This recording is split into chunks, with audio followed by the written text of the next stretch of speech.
तो हरियाणा में संगठन न बनने के पीछे बड़े नेताओं को जिम्मेदार ठहराया जा रहा है। संगठन न बनने के पीछे आखिर स्वार्थ किसका है और प्रभारी लाचार क्यों नजर आ रहे हैं, इस पर बात अपने खास मेहमानों से करेंगे। उनसे आपका तारुफ करा दूं।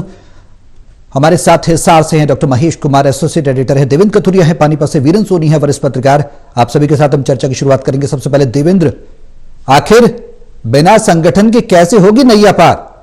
संगठन बिना मजबूत संगठन के बीजेपी विस्तार कर रही है, मजबूती पा रही है और उसका परिणाम भी देखने को मिल रहा है। रिजल्ट जो इलेक्शन के आए हैं, लेकिन कांग्रेस उतनी मजबूत नहीं है, आखिर क्यों?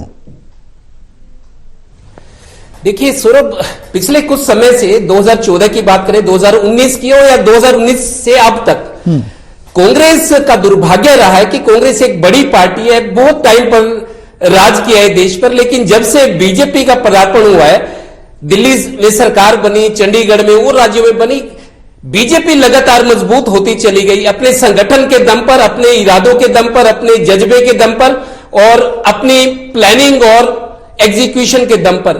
कांग्रेस का दुर्भाग्य, मेरे को याद है, आपको सौरभ बताऊं, 2014 में जब नरेंद्र मोदी की हवा चली थी, बीजेपी का एक पूरा माहौल बन गया था।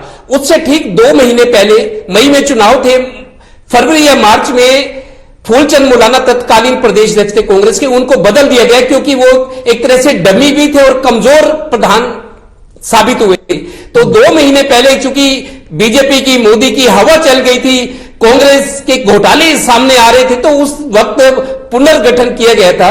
उस वक्त फूलचंद मौलाना को बदल के डॉक्टर अशोक तंवर, जो तब राहुल गांधी के बहुत नजदीक थे, राहुल गांधी की टीम के सदस्य थे और दिल्ली यूनिवर्सिटी में स्टूडेंट लीडर रहे, उनका बहुत नाम था अशोक तंवर का, उनको प्रदेश अध्यक्ष बनाया गया मई 2014 के चुनाव से पहले। लेकिन चुनाव में नई कमेटी नहीं बन पाई, चुनाव की तैयारियों में सब लग गए। उसके बाद उन्होंने चुनाव हो गए, बीजेपी सरकार बन गई, नरेंद्र मोदी प्रधानमंत्री बन गए, फिर कमेटियों के गठन की कोशिश हुई, लेकिन अशोक तंवर भी बेचारगी साबित करते रहे कि कुछ नेता, वो नाम नहीं लेना चाहते थे, लेकिन कुछ ताकतवर नेता कमेटियां नहीं बनने दे जा रहे, वो चाहते हैं कि उन्हीं की धाक रहे, वो जो चाहते हैं कांग्रेस वैसे चले। 5 साल पूरे अशोक तंवर ने ये कहकर ये देखा कि उनकी चल नहीं रही, आखिरकार अशोक तंवर को बदल दिया गया। लेकिन अशोक तंवर को बदलते वक्त यह ध्यान रखा गया कि दलित वर्ग नाराज न हो जाए हरियाणा में कांग्रेस से, तो कुमारी शैलजा को बनाया गया। कुमारी शैलजा भी काफी टाइम तक 2019 के चुनाव कुमारी शैलजा की प्रधानी में लड़े गए, और जब टिकटों का बंटवारा हुआ उसमें भी भूपेंद्र हुड्डा, चूंकि तब बड़े नेता थे और आज भी हैं, भूपेंद्र हुड्डा की ज्यादा चली, कुमारी शैलजा के समर्थक को भी टिकट मिली थी, तो भूपेंद्र हुड्डा काफी मजबूत नेता थे। तब अशोक तंवर के टाइम कमेटियां नहीं बनी, कुमारी शैलजा भी कमेटियों का गठन नहीं कर पाई, और जब उनको बदलकर कुछ समय पहले उदय भान को बनाया गया, और उदय भान को बनवाने में चौधरी भूपेंद्र और दीपेंद्र हुड्डा की काफी ताकत लगी, क्योंकि हाईकमान तक उनकी पहुंच है और प्रभाव है, इस वजह से कमेटियां नहीं बन सकी। लेकिन अब चूंकि चुनाव नजदीक आ गए, अभी भी सितंबर की आपको याद दिलाऊं, सितंबर 15 को प्रदेश प्रभारी, जो 5वें प्रदेश प्रभारी है, 3 प्रदेश अध्यक्ष बदल चुके, 5वें ये प्रदेश प्रभारी दीपक बाबरिया है। 2014 से अब तक 3 प्रदेश अध्यक्ष, 5 प्रभारी बदले गए, लेकिन गठन अभी नहीं हुआ कमेटियों का, 9.5 साल हो गए हैं। और बीजेपी अब मजाक उड़ाते एक तरह से कांग्रेस का कि जो अपनी कमेटियां नहीं बना सके, सरकार कैसे बनाएंगे, तो बहुत हतोत्साहित है। 3 दिन पहले प्रदेश प्रभारी दीपक बाबरिया पानीपत आए थे, उन्होंने बंद कमरे अपने कार्यकर्ताओं को कहा कि चूंकि उनकी इच्छा थी, बताएं प्रदेश प्रभारी की क्यों नहीं कमेटियां बन पड़ी, उनका हौसला डिग रहा है, हौसला कम हो जा रहा है, बीजेपी की प्रभाव बढ़ रहा है। और जिस तरीके से 3 विधानसभा चुनाव के परिणाम आए, तो दीपक बाबरिया ने बंद कमरे में कमेटी में बैठक में ये कहा कि कुछ नेताओं के स्वार्थ के चलते मतलब कमेटियां नहीं बन पा रही, एक तरह से लाचारी साबित हो रही थी। लेकिन उन्होंने कहा कि अब जल्दी कोशिश करेंगे, अब चुनाव भी खत्म हो गए। तो आप देखिए 9.5 साल हो गए, कांग्रेस कमेटियां नहीं बना पाई, टुकड़ियों में, गुटबाजी तो है ही, गुटों के अलग नेता है और उनके टुकड़ियों में कांग्रेस लड़ रही है। आप देखिए जो लड़ाई मोर्चाबंदी जैसे फौज में होती है, खिलाड़ियों की मैदान में होती है, मोर्चाबंदी होती है कि आपको ये मोर्चा संभालना है, ये संभालना है, लेकिन यहां तो कोई मोर्चा ही नहीं और गुटबाजी में एक दूसरे की टांग खींची जा रही है। तो कांग्रेस नेता का, कार्यकर्ताओं का मनोबल बहुत गिरा हुआ है। अब वो उम्मीद करें, लेकिन कुछ सूत्र ये भी बता रहे, मेरी बात होती है कुछ जो सीधा दिल्ली जाकर बड़े नेताओं से मिलते हैं, कुछ ऐसे सूत्र बता रहे हैं कि पता नहीं कमेटियां कब बनेगी, मतलब अभी जल्दी नहीं बनेगी, शायद ये साल भी निकल जाएगा। तो कांग्रेस इस स्थिति, दुविधा की स्थिति से गुजर रही है। बिल्कुल देवेंद्र, एक गफलत की स्थिति जरूर बनी हुई है। महेश, संगठन न बन पाना एक बड़ी चुनौती के रूप में साबित होगा। निजी स्वार्थ की जिस तरीके से देवेंद्र ने बात की, बीते सितंबर की भी, इसी सितंबर की बात की, गठन किया जा रहा था, लेकिन एसआर के गुट सामने आ गया। उसका यह कहना था कि एक ही गुटों का जो संगठन है उनके जिलाध्यक्षों को भरा जा रहा है और इसलिए अपनी उन्होंने कोई सहमति नहीं दी थी। यानी ये एक बड़ी चुनौती जरूर बनेगी आने वाले लोकसभा विधानसभा चुनाव में, क्योंकि संगठन मजबूत हो तो जाहिर सी बात है परफॉर्मेंस होता है, जनता के बीच तक जो शीर्ष नेतृत्व उसकी बात पहुंचती है। अब यहां कमजोरी साबित हो सकता है कांग्रेस के लिए।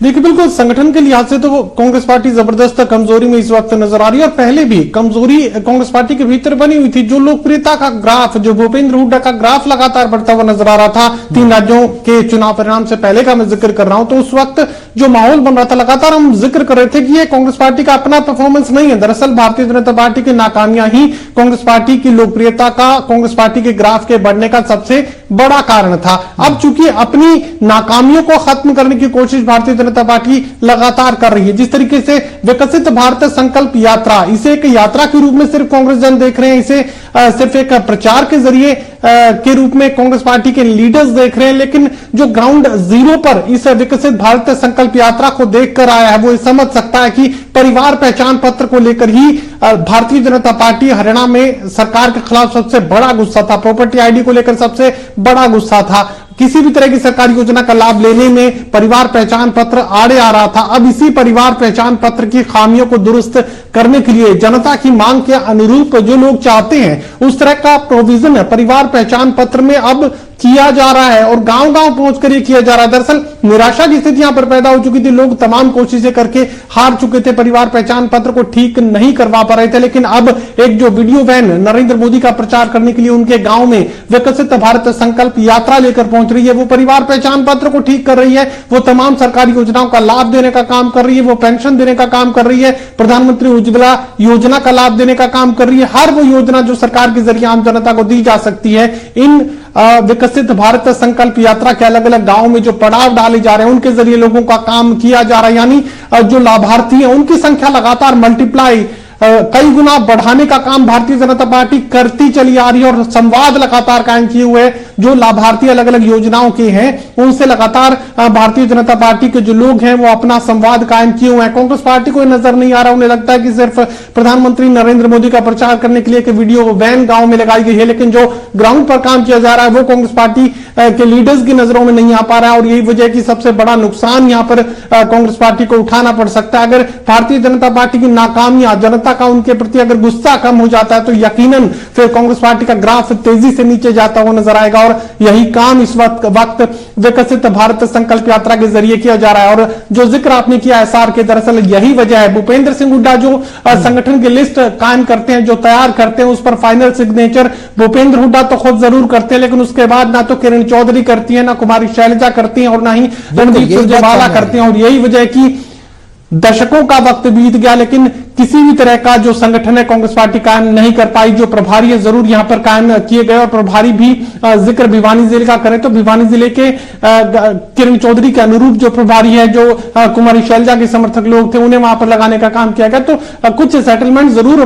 प्रभारियों को लेकर, जिला प्रभारियों को लेकर कांग्रेस पार्टी करने में कामयाब रही है, लेकिन जो बूथ स्तर की कमेटियां हैं, जो जिला अध्यक्ष है, उनकी नियुक्ति कांग्रेस पार्टी नहीं कर पाई। अंदर का घमासान ही इतना है, बिल्कुल घमासान है और उसका जो परिणाम है वो भी हम देख रहे हैं। संगठन ही नहीं बन पाया। वीरेन जी, गाय बगाए है, किरण चौधरी बात की जाए, कुमारी शैलजा की बात की जाए या फिर रणदीप सुरजेवाला की हम बात कर लें, गाय बगाए ये कहते रहे हैं, जब सवाल उनसे पूछे जाते हैं तो ये कहा जाता है कि कोई भी गुटबाजी नहीं है, लेकिन जमीनी स्तर पर गुटबाजी देखने को मिलती है।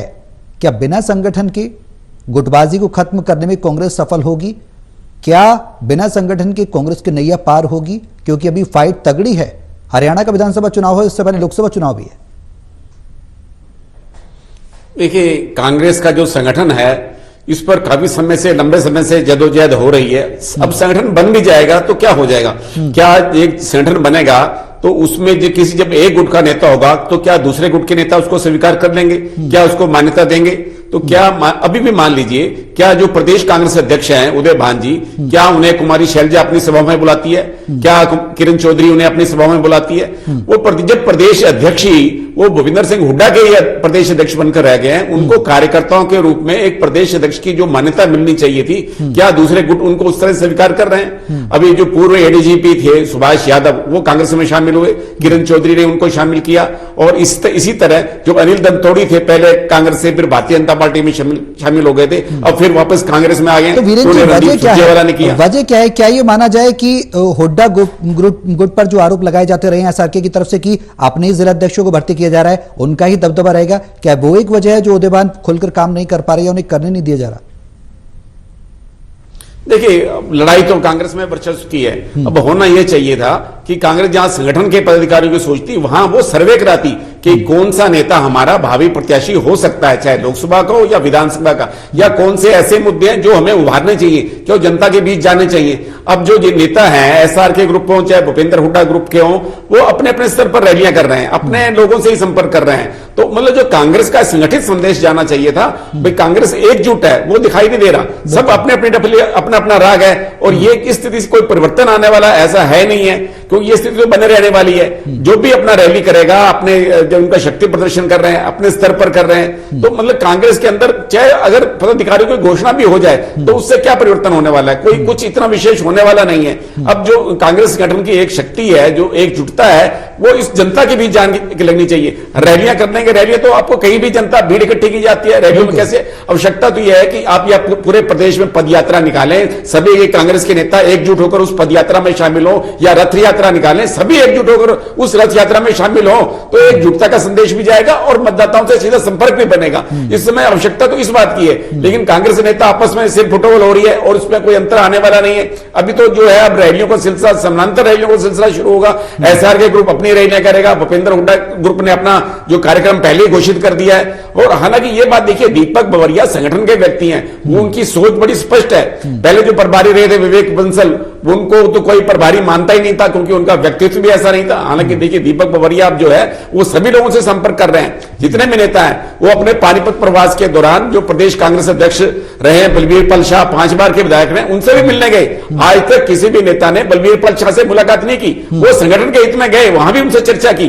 तो इससे लगता है कि दीपक बवरिया जो है संगठन के प्रति जो है बड़ा प्रयासरत है, उनकी बड़ी जो संवेदनशीलता है संगठन के प्रति, और ये मानना चाहिए कि वो हर कार्यकर्ता की बात को सुनते हैं। तो ये माना जाना चाहिए कि संगठन के अंदर जो है अब एकजुटता की जरूरत है। क्या दीपक बवरिया सभी नेताओं को एक मंच पे इकट्ठा कर सकते हैं? क्या कांग्रेस ऐसी कोई रैली करेगी जिसके अंदर ये सभी नेता एकजुट हों? तो आवश्यकता तो इस बात की एकता का संदेश देने की है। इसलिए भारतीय जनता पार्टी जो है कटाक्ष करती है, उसको अवसर मिलता है। अब देखिए, भारतीय जनता पार्टी में आज भी ऐसा हो रहा है, चाहे छत्तीसगढ़ का मुख्यमंत्री हो चाहे मध्य प्रदेश का मुख्यमंत्री चुना है, तो यह है कि जो दरी पर बैठा हुआ कार्यकर्ता वो मंच पर भी जा सकता है, और मंच पर बैठा हुआ कार्यकर्ता दरी पर भी आ सकता है। लेकिन कांग्रेस में तो सिर्फ मठाधीश ही है, और मठाधीश ही जो है वो पार्टी का संचालन कर रहे हैं। तो इसलिए आम कार्यकर्ता जो है निराश रहता है, वो लगता है कि उसका नंबर तो कभी आएगा ही नहीं, वो तो सिर्फ कार्यकर्ता ही रहेगा। बिल्कुल बिल्कुल, ये बहुत बड़ी बात वीरेंद्र जी आपने कही है। और मठाधीश हैं जो पार्टी को चलाने की कोशिश कर रहे हैं। देवेंद्र, हमने पीछे भी देखा था कि कुलदीप बिश्नोई के साथ भी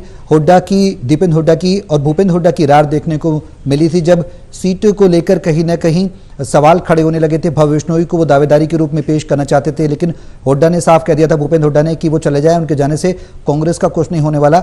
नतीजा परिणाम देखा था कि कुलदीप बिश्नोई अपने गढ़ से जीते थे भव्य बिश्नोई, और कांग्रेस वहां पर सिमट गई थी। और तो कहीं ना कहीं एक अहम की जो राजनीति है वो कांग्रेस में कहीं ना कहीं हावी होती नजर आ रही है।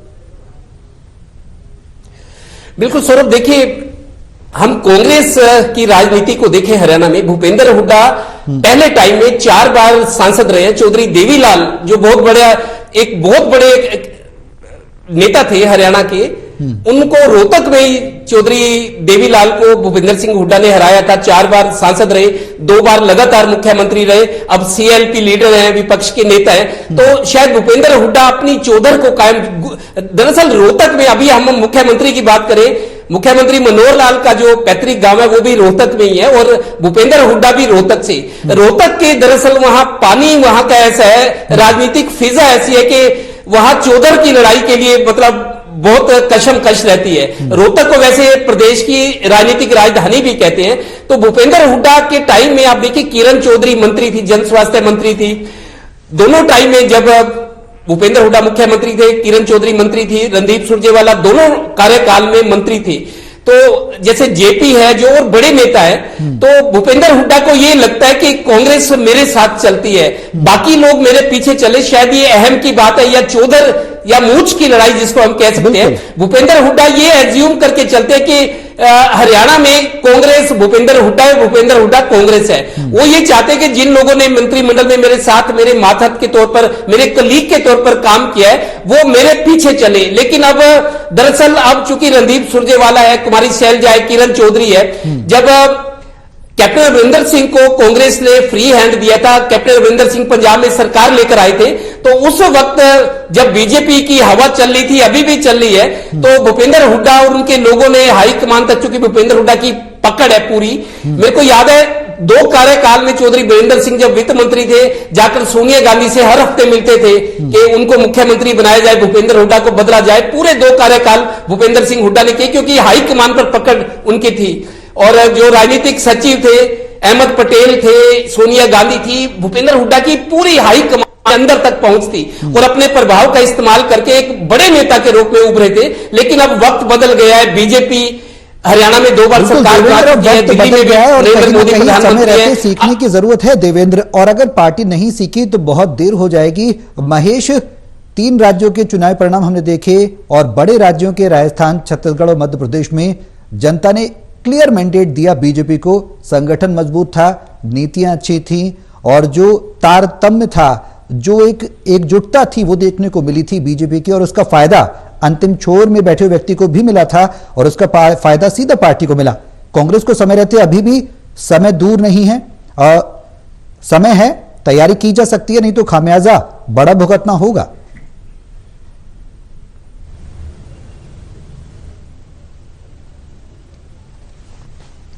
देखिए, मुझे लगता नहीं कि अब समय बचा है, क्योंकि लोकसभा की हार तो अब सुनाई देने लगी है। लोकसभा बहुत बड़ा क्षेत्र हो जाता है चुनाव लड़ने के लिए। तो ऐसे में अभी तक संगठनात्मक लिहाज से बेहद कमजोर कांग्रेस पार्टी नजर आ रही है। और जब से हमने इस शो की शुरुआत की, हम पहले दिन से बात कर रहे हैं कि भारतीय जनता पार्टी का जो संगठन है उसका कोई मुकाबला नहीं किया जा सकता। और समय रहते जो फैसले लेने का कमाल भारतीय जनता पार्टी करती है, वो कभी भी कांग्रेस नहीं कर सकती। हमने देखा कि समस्या को, संकट को आने से पहले भांपने का काम भारतीय जनता पार्टी के रणनीतिकार करते हैं और उसमें एक बड़ा फेरबदल भी देखने को मिलता है। चाहे ओपी धनखड़ को हटाकर यहां पर नायब सिंह सैनी को भारतीय जनता पार्टी की कमान देने की बात हो, 3 राज्यों का जो चुनाव परिणाम है वो तो यकीनन भारतीय जनता पार्टी के लिए फायदे का सौदा साबित तो हुआ ही है।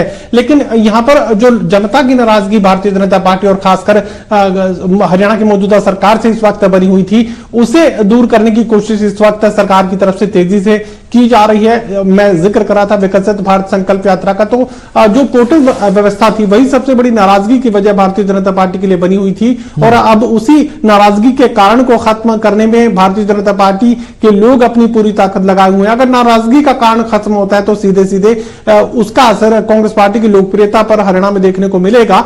संगठनात्मक लिहाज से बेहद कमजोर इस वक्त कांग्रेस नजर आ रही है और तैयारियों के लिहाज से कह सकते हैं कि बेहद पीछे इस वक्त बनी हुई है। लोकसभा चुनावों का जिक्र करें तो अभी तक मुझे लगता नहीं कि कुमारी शैलजा को छोड़कर किसी ने भी लोकसभा चुनाव की तैयारियों का जिक्र भी किया हो। तैयारियां तो दूर की बात है, भूपेंद्र सिंह हुड्डा हरियाणा विधानसभा का जिक्र करते हैं, अगली सरकार का जिक्र करते हैं, लेकिन लोकसभा चुनावों को लेकर किसी भी तरह की तैयारी अभी तक बहुत बड़े रूप में देखने को नहीं मिली। हालांकि लोकसभा स्तर पर कुछ रैलियों का आयोजन जरूर भूपेंद्र सिंह हुड्डा की तरफ से किया गया, लेकिन वो एक खेमे का आयोजन आप इसे मान सकते हैं, पूरी कांग्रेस पार्टी का आयोजन वो नहीं था। लोकसभा के स्तर पर अलग अलग रैलियों का आयोजन जरूर यहां पर भूपेंद्र सिंह हुड्डा की तरफ से किया गया है। लेकिन फिलहाल कुमारी शैलजा एक यात्रा का जिक्र कर रही हैं, बहुत जल्द वो हरियाणा प्रदेश में लोकसभा चुनाव के प्रचार को लेकर यात्रा पर निकलेंगे। लेकिन यात्रा का आगाज कब होगा इसकी तारीख का ऐलान फिलहाल नहीं किया गया, लेकिन जरूर यहां पर लोकसभा चुनाव की तैयारियों को लेकर कुमारी शैलजा जमीन पर उतरेंगी और वोटर्स को साधने की अपनी कोशिश करेंगी। बिल्कुल, वोटर्स को साधने की कोशिश की जाएगी। कितना फायदेमंद होगा वीरेन जी? अगर संगठनात्मक रूप से देखा जाए तो एक बड़ी चुनौती कांग्रेस के सामने है और शीर्ष नेतृत्व की अगर बात की जाए तो इससे पहले भी हमने देखा, राजस्थान में हमने देखा कि ज्योतिरादित्य सिंधिया पार्टी को छोड़कर बीजेपी में शामिल हो गए और हरियाणा में हमने देखा कुलदीप बिश्नोई ने छोड़ दी पार्टी और बीजेपी में शामिल हो गए। क्या शीर्ष नेतृत्व का दबदबा नहीं है? डिसिप्लिन एक वर्ड का इस्तेमाल हम बीजेपी के लिए अक्सर चर्चाओं में करते रहे हैं, वो पार्टी के अंदर नहीं है। क्या कोई स्पेशल फॉर्मूला होगा, क्या कोई संजीवनी होगी जो कांग्रेस को जिता पाएगी या मजबूत बना पाएगी? फिलहाल अभी दूर दूर तक नजर नहीं आ रहा। देखिए, कांग्रेस का केंद्रीय नेतृत्व कमजोर है, इस बात को तो स्पष्ट है। जो कांग्रेस के नेता हैं हरियाणा स्तर के, वो सब जो है विधानसभा की चुनाव तैयारी कर रहे हैं। लोकसभा में किसी की रुचि भी नहीं है, ना कोई लोकसभा की बात करता है। और ये देखिए, हाँ, अगर कांग्रेस का संगठन एकजुट होता, अगर संगठन में जान होती, कार्यकर्ताओं में अधिक उत्साह आता। अच्छा, देखिए, भूपेंद्र सिंह हुड्डा निर्विवाद कांग्रेस के नेता, इसमें कोई दो राय नहीं है। उनको उनकी इच्छा के मुताबिक ही प्रदेश कांग्रेस अध्यक्ष बनाया गया है। लेकिन कांग्रेस के नेताओं में परस्पर अविश्वास की भावना है। चाहे राज्यसभा का चुनाव रहा हो, तब भी अविश्वास की भावना थी, और आज भी एक दूसरे के प्रति अविश्वास है। अब इस समय कौन सा नेता अपने कितने समर्थकों को टिकट विधानसभा चुनाव में दिलवा पाएगा? असली लड़ाई तो इसी बात की है, वर्चस्व की लड़ाई है। सब मुख्यमंत्री बनना चाहते हैं, मुख्यमंत्री पद का एक ही पद है, लेकिन मुख्यमंत्री सभी बनना चाहते हैं। देखिए, इसलिए कांग्रेस की असली जो जड़ है, अगर कांग्रेस ये स्पष्ट नहीं करती, अगर कांग्रेस का अपना चेहरे के ऊपर विधानसभा चुनाव नहीं लड़ती, तो कांग्रेस में ऐसा गतिरोध बने रहेगा। और कांग्रेस की इस बात की क्या गारंटी है कि कांग्रेस के कल के विधायक अगर चुनकर आ भी जाए तो वो पार्टी के प्रति निष्ठावान रहेंगे, वहां भी वो अपनी लॉयल्टी को बदल सकते हैं। तो इसलिए कांग्रेस में तो अविश्वास का और जो संदेह का वातावरण बना हुआ है, इसको दूर करने की आवश्यकता है। और देखिए, चाहे प्रदेश कांग्रेस अध्यक्ष है उदय भांजी, क्या वो केंद्रीय नेताओं से जाकर कभी मिले? क्या खड़गे जी से जाकर मिले? अब देखिए, भारतीय जनता पार्टी के जो नए प्रदेश अध्यक्ष बने हैं, वो अपने पार्टी अध्यक्ष जगत प्रकाश नड्डा जी से भी मिले हैं, प्रधानमंत्री मोदी जी से भी मिले हैं, गृह मंत्री अमित शाह से भी उन्होंने मार्गदर्शन लिया है। क्या कांग्रेस के प्रदेश अध्यक्ष अपने केंद्रीय नेताओं से मिलते हैं, उनसे मार्गदर्शन लेते हैं? क्या उनमें इतना नैतिक साहस है कि वो जो है सोनिया गांधी, राहुल गांधी, प्रियंका गांधी या खड़गे से मुलाकात कर सके? तो जब उनका संगठन ही कमजोर है, वो सिर्फ भूपेंद्र सिंह हुड्डा तक सीमित हैं। और देखिए, इसमें मैं पहले भी स्वीकार कर चुका हूं कि हरियाणा में आज जो भूपेंद्र सिंह हुड्डा का दबदबा है कि अन्य किसी नेता का नहीं है। अन्य नेताओं को भी इस बात को स्वीकार करके अपने पार्टी के एकजुटता में जुटेंगे तो निश्चित रूप से उनका भी भला होगा और पार्टी का भी भला होगा। बिल्कुल, बहुत शुक्रिया आप सभी का हमारे साथ इस चर्चा में शामिल होने के लिए। कि